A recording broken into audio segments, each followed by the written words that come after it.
I'm going to kick off today's discussion with a really rapid run-through of some of the ways that we are seeing technology being used to tackle development problems. I'll give some examples of the types of technology and then the organisations who are pioneering their use. And then I want to pose some challenges for how we might better invest in innovation and technology for peace and sustainable development. In the last few years, we've seen an explosion in the use of technology for development in a whole range of areas. I'm just going to give 5 quick examples to illustrate the breadth and the variety of the types of uses that we're seeing.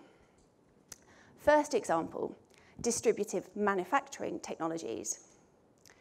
So these are things like 3D printing and laser cutting. There's an organisation called Field Ready who are using these technologies to create humanitarian supplies in the field rather than shipping them halfway around the world. It's quicker, it's cheaper, and it creates jobs for refugees and communities in conflict zones. The second example is big data.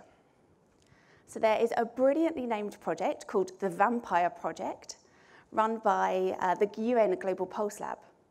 They've automated the analysis of multiple big data sets for the Indonesian government. And what it's allowing the Indonesian government to do is to understand the real-time risks to communities of droughts and flood. It means that the government can better prioritise their resources and their responses, and it means now they can anticipate floods up to 6 days in advance. Third example is digital sharing platforms, and everyone will be familiar with Uber and Airbnb.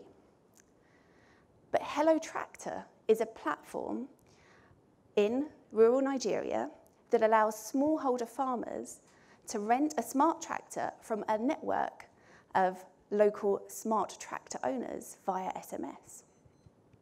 The machines are affordable to rent, they are 40 times quicker than manual labour, and they've increased those farmers' yields by 200%. Fourth example is drones.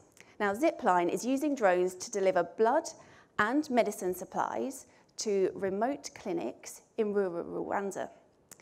They've increased the delivery times from 4 hours. They've reduced the delivery times from 4 hours to just 30 minutes.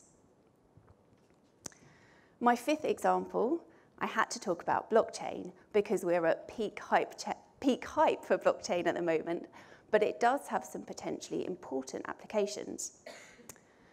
One of the most talked about is the potential creation of digital ID for refugees. The World Food Programme at the moment is using biometric data of refugees in Jordan stored on the Ethereum blockchain. It allows those refugees to purchase goods rather than having to use cash or vouchers. It speeds up transactions and it decreases fraud.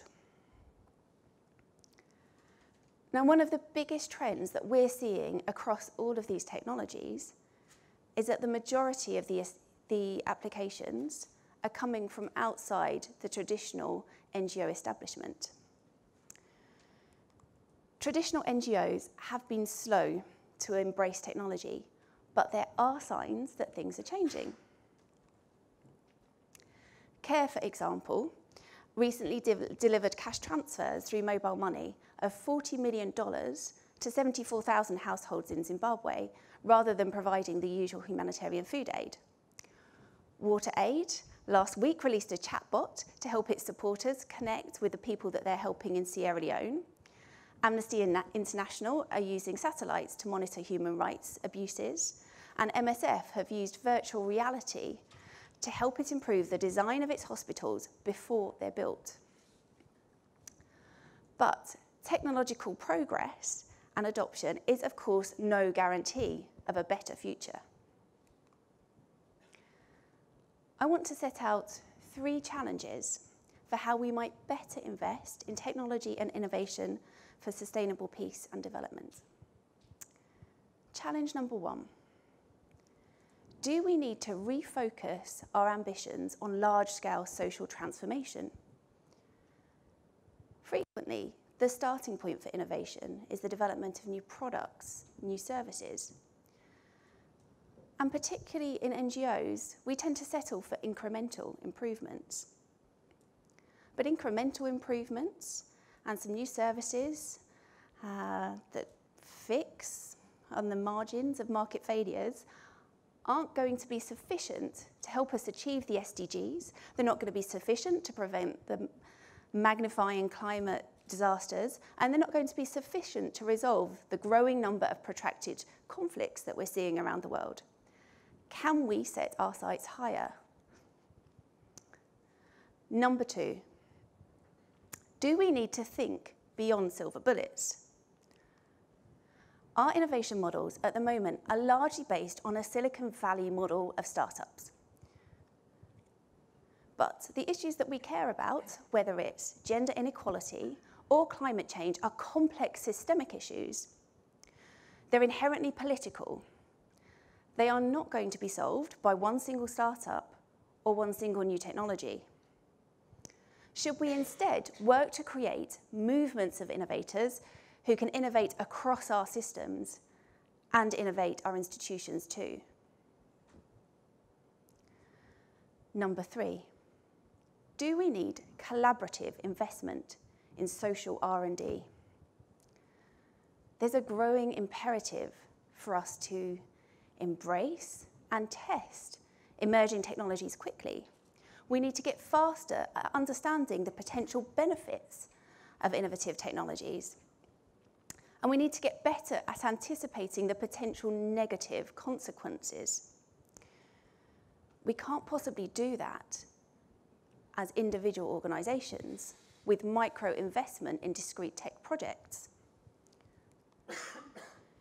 If we instead took a collaborative approach and built a collaborative social R&D infrastructure, would we increase our chances of keeping up with the pace of change? Would we minimise the risks of repeating the same mistakes over and over and over again? And would we maximise the number of opportunities that we could seize? Thank you. Thank you.